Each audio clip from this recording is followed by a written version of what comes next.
Hello, नमस्कार, good morning. कैसे हैं आप लोग? बढ़िया। तो जो पहला पार्ट आपने देखा था उसमें मैंने क्या है बेसिक बेसिक बातें आपको बताई।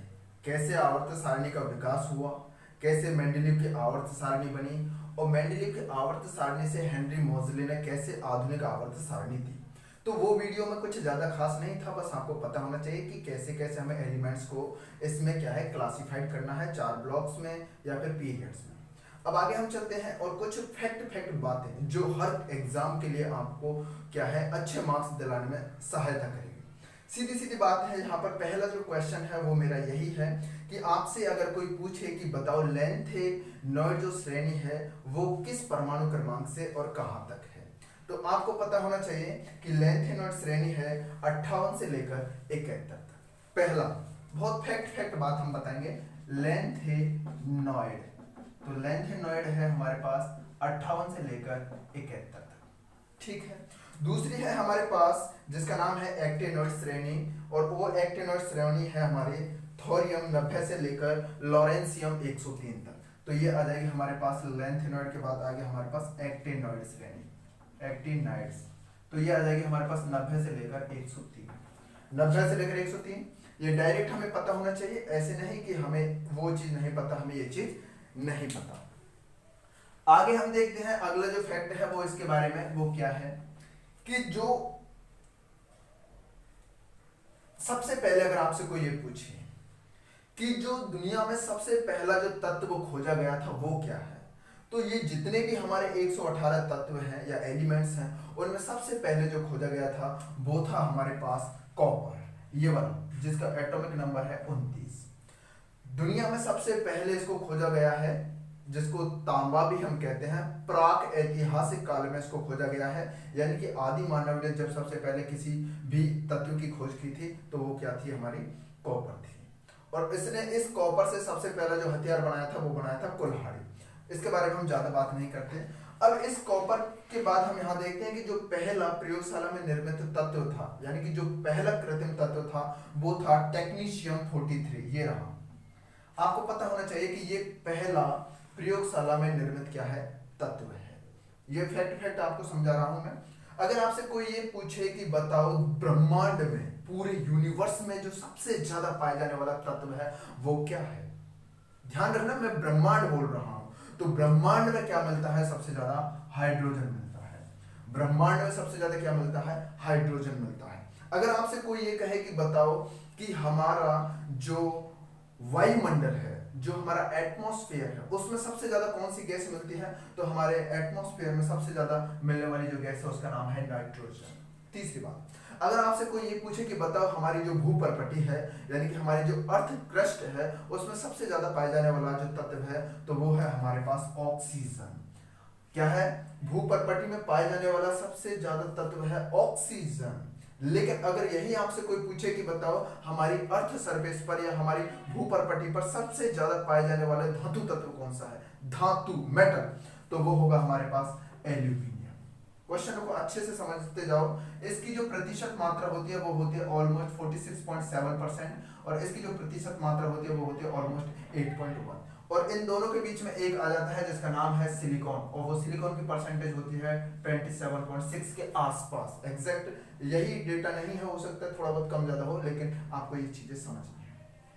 ये फैक्ट समझ में आया। उसके बाद मैं आपको एक चीज और बता देना चाहता हूं कि अगर हमसे कोई ये कहे कि बताओ सबसे जो हल्की, डेंसिटी की बात कर रहा हूं मैं, सबसे जो हल्की तत्व है या सबसे जो हल्का तत्व है वो क्या है, हाइड्रोजन। सबसे हल्का तत्व, हल्का यानी कि लाइट वेटेड। डेंसिटी भी हम इसको हम देख सकते हैं कि जो सबसे कम डेंसिटी है वो किसकी है, हाइड्रोजन की।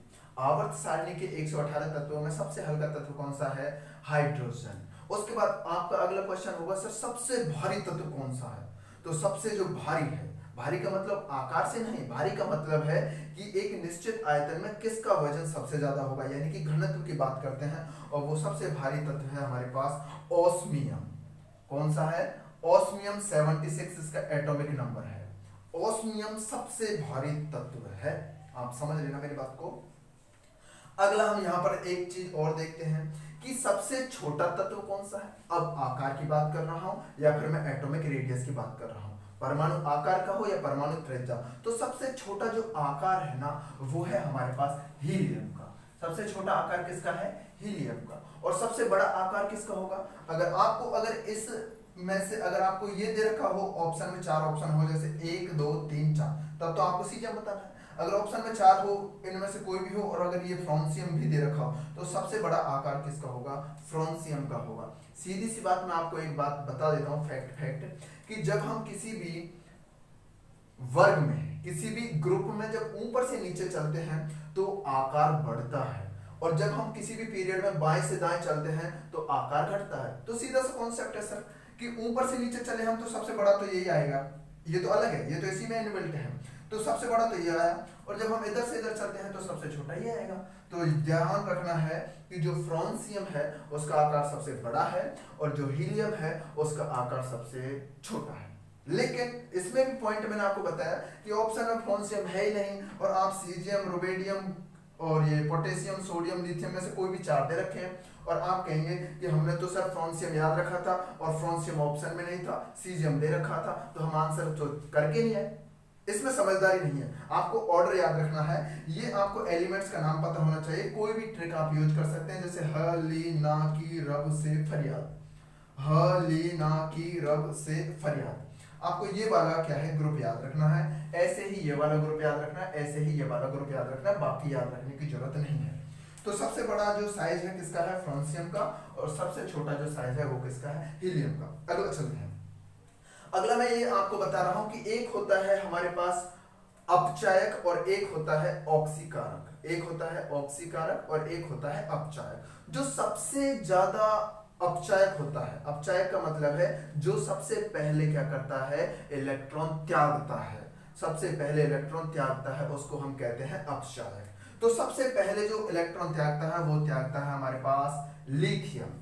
तो लिथियम क्या है? सबसे प्रबल अपचायक है। ध्यान रखना, मैं जो शब्द बोल रहा हूं वैसा ही आपको याद रखना है। सबसे प्रबल अपचायक है लिथियम। और जो सबसे प्रबल ऑक्सीकारक है, यानी कि जो सबसे पहले इलेक्ट्रॉन ग्रहण करता है, वो क्या है? फ्लोरीन। तो ये है हमारे पास प्रबल ऑक्सीकारक। ऑक्सीकारक। आगे बात समझ में। सबसे प्रबल अपचायक कौन है? लिथियम। सबसे प्रबल ऑक्सीकारक कौन सा है? फ्लोरीन। आगे हम देखते हैं कि अब यहाँ पर कुछ धातुओं से हम बात करते हैं, कुछ धातुओं के बारे में बात करते हैं कि सबसे हल्की जो धातु है, तत्व नहीं बोला, तत्व तो हाइड्रोजन क्लियर कर दिया, लेकिन सबसे जो हल्की धातु है वो है हमारे पास लिथियम। सबसे हल्की जो धातु है वो क्या है? लिथियम। और सबसे भारी है वो क्या है? ऑस्मियम। क्लियर है? यहां पर अगला चलते हैं। एक चीज मैं आपको बता देता हूं, जो एक धातु है जो कमरे के ताप पर क्या है? द्रव अवस्था में पाई जाती है। आप सभी ने उसका नाम सुन रखा होगा और उसका नाम है पारा। 80, यानी कि इस मरकरी का अगर हम एटॉमिक नंबर देखते हैं तो वो कितना है? 80। यानी कि जो मरकरी है Hg, जिसको हम कहते हैं पारा, ये क्या है? सबसे, मैं आपको क्या बताना चाहूं कि ये क्या है? कमरे के ताप पर द्रव अवस्था में पाई जाती है। क्या पाई जाती है? द्रव अवस्था में पाई जाती है। एकमात्र धातु जो कमरे के ताप पर क्या है? द्रव अवस्था में पाई जाती है, उसका नाम है मरकरी या पारा। अब इसी के हिसाब से एक चीज और मैं यहाँ पर बताना चाहूंगा, ब्रोमियम 35। ये ब्रोमियम क्या है? एक अधातु तत्व है, अधातु तत्व, लेकिन ये कमरे के ताप पर क्या है? किस में पाई जाती है? द्रव अवस्था में। तो ये तो धातु तत्व है जो कमरे के ताप पर द्रव अवस्था में पाई जाती है, और ये अधातु तत्व है जो कमरे के ताप पर क्या है?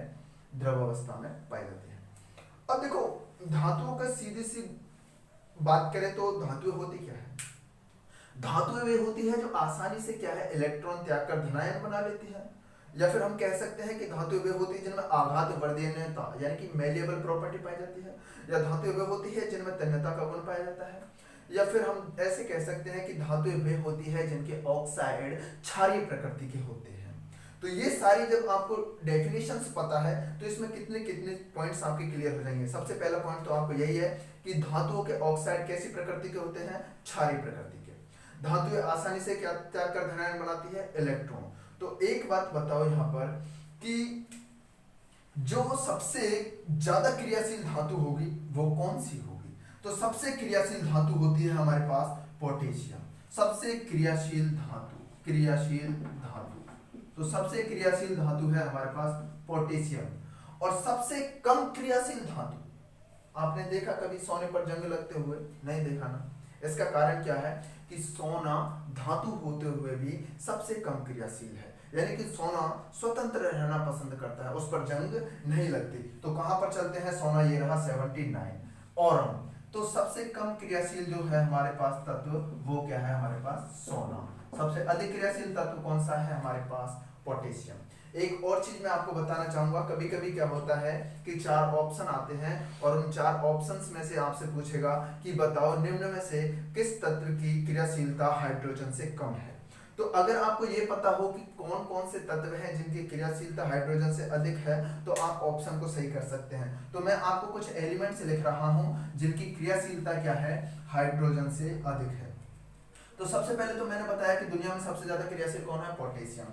इसके बाद कौन सा है? सोडियम। इसके बाद कौन सा है? कैल्शियम। और इसके बाद कौन सा है? मैग्नीशियम। उसके बाद कौन सा है? एल्यूमिनियम। उसके बाद कौन सा है? जिंक। उसके बाद कौन सा है?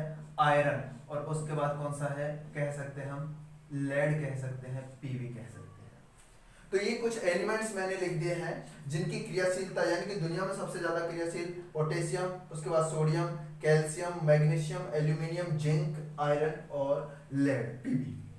अब ये अगर आपको क्रम पता है तो कोई दिक्कत ही नहीं है। और सबसे कम क्रियाशील जो तत्व है वो कम क्रियाशील तत्व कौन सा है? सोना। ठीक है, याद रखेंगे आप लोग। अगला प्रॉपर्टी हम देखते हैं, या अगला फैक्ट हम देखते हैं कि जो दुनिया में सबसे ज्यादा चालक है, दुनिया का सबसे जो प्रबल चालक है वो कौन है? हमारे पास चांदी। तो चालक क्या है हमारे पास? चांदी। चांदी का मतलब है अर्जेंटम। चांदी का मतलब है अर्जेंटम, सिल्वर। इसके बाद क्या है? अगर चांदी ऑप्शन में नहीं हो तो कॉपर, यानी कि तांबा। आप समझ रहे मेरी बात को? अगला चलते हैं। अब यहां पर इतना समझने के बाद एक प्रॉपर्टी पूछते हैं कि बताओ सबसे कम क्रियाशील धातु कौन सी है? ऑप्शन में होना चाहिए सोना। इस सोने की एक खास बात और है कि सबसे ज्यादा जो आघात वर्धनीयता का गुण पाया जाता है या मेलिएबल जो प्रॉपर्टी पाई जाती है वो किस में पाई जाती है? सोना में। सोने का मतलब है कि 1 ग्राम अगर हमारे पास सोना है तो उसको हम खींचकर किलोमीटर तक लंबा कर सकते हैं, लेकिन वो टूटेगा नहीं। समझ में आ गया आपको ये बात? आगे हम चलते हैं, कुछ और फैक्ट्स हम देखते हैं। मैंने 2 एलिमेंट्स यहाँ पर लिए हैं, एक लिया है स्ट्रोंशियम, एक लिया है मैंने बेरियम। देखो ऊपर नीचे लिख रहे हैं स्ट्रोंशियम और बेरियम। ये है 56 और ये है मेरे पास हो गया 38। ये क्या है कि जब हम पटाखे वगैरह बनाते हैं, पटाखे समझते हैं ना, आतिशबाजी के लिए जो पटाखे चलाते हैं, फुलझड़ी चलाते हैं, तो उनमें जो रेड रंग होता है, रेड कलर, वो रेड कलर आता है स्ट्रोंशियम की वजह से, और जो हमारा ग्रीन कलर आता है वो किसकी वजह से आता है? बेरियम की वजह से। आपको ये बात समझ में आ रही है? ये बहुत गहरे गहरे फैक्ट है जो आपको नहीं पता, लेकिन मैं बता देता हूं। आगे चलते हैं, अगला फैक्ट क्या है? अगला फैक्ट ये है कि ये जो हमारे पास ग्रुप 18 है, ये जो हमारे पास ग्रुप 18 है, इस ग्रुप 18 का नाम है जीरो ग्रुप। जीरो ग्रुप कह सकते हैं या जीरो समूह कह सकते हैं। इसमें पाए जाने वाले तत्वों को क्या कहते हैं? नोबल गैस कहते हैं। नोबल गैस क्यों कहते हैं? क्योंकि इनका जो आउटर मोस्ट सेल है, यानी कि जो बाह्य कोश है, वो पूर्ण भरा होता है, यानी कि ये सबसे कम क्रियाशील होती है। और अगर आपसे कोई ये पूछे कि बताओ इनकी खोज किसने की, तो इनकी खोज की है हेनरिक रैमजे। तो आपसे कोई अगर पूछे कि बताओ हमारी जो नोबल गैसेस हैं या जो हमारी अक्रिय गैसें हैं या उत्कृष्ट गैसें हैं, उनकी खोज किसने की है? तो वो की है हेनरी रैमजे। आगे चलते हैं, और भी बहुत सी चीजें हैं, कुछ फैक्ट मैं आपको बता देता हूं। ये जो पहला एलिमेंट है हमारा हाइड्रोजन, इस हाइड्रोजन की खोज की है हेनरी कैवेंडिश ने। हेनरी कैवेंडिश ने। ये जो हमारे पास अगला जो एक एलिमेंट है जिसका नाम है ऑक्सीजन, इस ऑक्सीजन की खोज की है प्रिस्टलेन है। प्रिस्टलेन है। इससे पहले एक तत्व है जिसका नाम है नाइट्रोजन, इस नाइट्रोजन की खोज की है रदरफोर्ड ने। कोई बहुत ही ज्यादा जरूरी चीजों को मैं बता रहा हूं। इसके बाद एक तत्व है हमारे पास जिसका नाम है रेडियम। रेडियम कहाँ है? एक तो ये रहा रेडियम 88 और एक ये रहा पोलोनियम। इन दोनों तत्वों की खोज, यानी कि PO और जो RA है, इनकी खोज की है मैडम क्यूरी ने। किसने की है? मैडम क्यूरीन है। एक तत्व है जिसका नाम है 92 यूरेनियम, जिसको हम बम वगैरह में काम में लेते हैं। 92 पर है यूरेनियम, और उस यूरेनियम की खोज की है क्लोप्रेथ ने। क्लोप्रेथ है, देख लेना, मैं लिखना नहीं चाहता उसको। आगे बात समझ में। अब यहाँ पर आगे चलते हैं, और भी बहुत से फैक्ट मैं आपको बताऊंगा। कौन से वाले फैक्ट?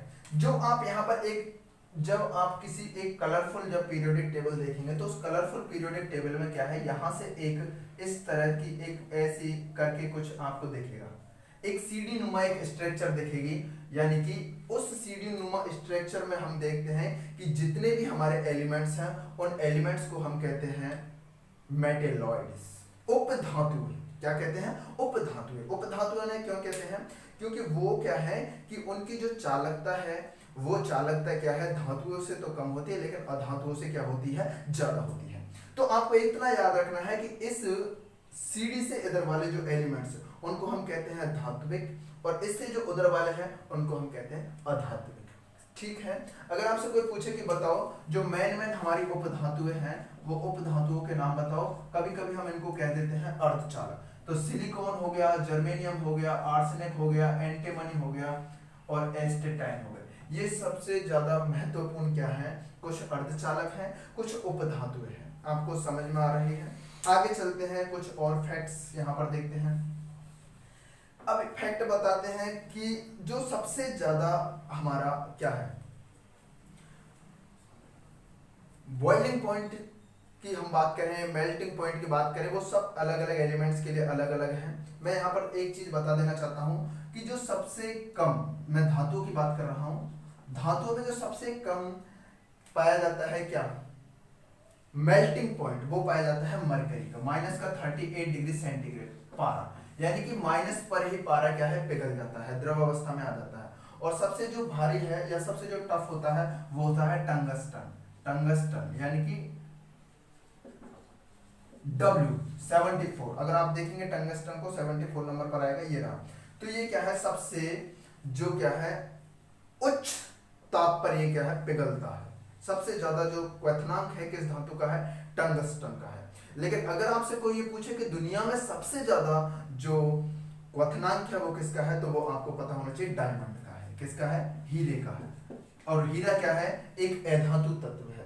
कार्बन का एक क्या है, अपर रूप है, और इसका कितना होता है, लगभग 3800 के आसपास। अब आप पूछेंगे कि सर आपने टंगस्टन का क्यों नहीं बताया, तो मेरे भाइयों मैं बता देता हूँ, इसका होता है 3400 के आसपास। देखो आसपास बोला मैंने, एग्जैक्ट नहीं बोला, हो सकता है 50-60 या 10-20 कम हो जाए, ऊपर नीचे हो जाए। सबसे ज्यादा किसका होता है, हीरे का, और उससे कम किसका होता है, टंगस्टन का। ये धातु है, लेकिन ये क्या है, अधातु है। इतना बात समझ में आया? और आगे चलते हैं हम लोग। यहाँ पर एक तत्व है जिसका नाम है लेड 82। इस लेड के बाद के जितने भी तत्व हैं हमारे, उनको हम कहते हैं रेडियो एक्टिव तत्व। रेडियो एक्टिव तत्व का मतलब है, ये तत्व वो होते हैं जिनका अपने आप ही क्या होता रहता है, विखंडन होता रहता है। और ये विखंडन जो होता है, विखंडन का मतलब है कि एक तत्व क्या है, दो तत्वों में टूट जाता है, या दो से ज्यादा में टूट सकता है। और ये टूटते टूटते अंततः कहां पर आकर रुकते हैं, लेड पर आकर रुकते हैं। तो अगर आपसे कोई पूछे कि बताओ वो पहला कौन सा तत्व है जिसका स्वतः ही विखंडन हो सकता है, तो वो होना चाहिए बिस्मिथ 83, बिस्मिथ 83। ठीक है। अब उसके बाद एक और तत्व है यहाँ पर जिसका नाम है यूरेनियम, जिसकी खोज की थी क्लोप्रेथ ने। इस यूरेनियम के बाद के जितने भी हमारे तत्व हैं उनको हम कहते हैं पैरा यूरेनियम। ध्यान से सुन लो हम लोग कि इस यूरेनियम के बाद के जितने भी तत्व हैं उनको हम क्या कहते हैं, पैरा यूरेनियम। ओके। और देखते हैं क्या क्या इसके बारे में हम फैक्ट्स यहाँ पर निकाल लेते हैं।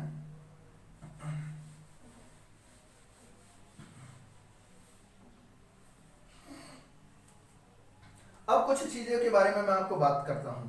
सबसे पहले तो यहाँ पर मैंने आपको बताई थी परमाणु त्रिज्या के बारे में। परमाणु त्रिज्या का मतलब है जब हम ऊपर से नीचे चलते हैं तो बढ़ती है, और बाएं से दाएं चलते हैं तो घटती है। सबसे ज्यादा जो बड़ी परमाणु त्रिज्या है वो है फ्रांसियम की, और सबसे जो कम है वो है हीलियम की। दूसरी बात हम करते हैं यहाँ पर आयनन विभव की। आयनन विभव होता क्या है कि किसी भी विलगित गैसीय परमाणु के बाह्यतम कोश से जो एक इलेक्ट्रॉन हम मुक्त करते हैं और उसके लिए जो हम आवश्यक ऊर्जा देते हैं उसको हम कहते हैं आयनन विभव या पोटेंशियल एनर्जी, या और भी नाम है इसके। तो वो सबसे ज्यादा किसके लिए होनी चाहिए कि जब हम ऊपर से नीचे चलते हैं तो आयनन विभव क्या है, घटता है, और जब यहाँ से वहां चलते हैं तो बढ़ता है। तो सबसे ज्यादा आयनन विभव किसके लिए होना चाहिए, हीलियम के लिए होना चाहिए।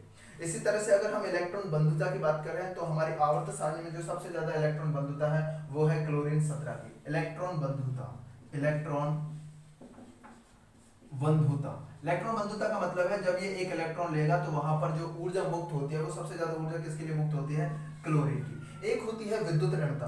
तो ये जो विद्युत ऋणता है वो क्या है कि साझे के इलेक्ट्रॉनों को अपनी ओर आकर्षित करने का जो गुण होता है उसको हम विद्युत ऋणता कहते हैं। और विद्युत ऋणता सबसे ज्यादा पाई जाती है, वो पाई जाती है फ्लोरीन की। आपको ये बहुत सी चीजें हैं जो समझ में आ रही होंगी। और भी काफी फैक्ट्स हैं इनमें, जैसे मैं आपको बताऊं, किसके बारे में बताऊं। मुझे लगता है आपको ये सारी चीजें याद हो गई होंगी। आपको बस ये याद रखना है, ये हीलियम है, ये नियोन है, ये आर्गन है, ये क्रिप्टॉन है, ये जीनोम है, ये रेडोन है और ये ऑर्गेनिशन है। ये फ्लोरीन है, क्लोरीन है, ब्रोमीन है, आयोडीन है, एस्टेटाइन है। ये सारे क्या है? हेलोजन तत्व है। ये क्या है? हमारी उत्कृष्ट तत्व है। और ये क्या है हमारे पास? इनको हम कहते हैं एल्कली मेटल्स, इनको कहते हैं एल्कलाइन अर्थ मेटल। और भी बहुत से फैक्ट हैं। अगर कोई डाउट है तो आप कमेंट में जरूर बताएं। मुझे लगता है मैंने बहुत सी चीज़ आपको बताई जो आपको पहले से नहीं पता थी। देखने के लिए धन्यवाद। Thank you.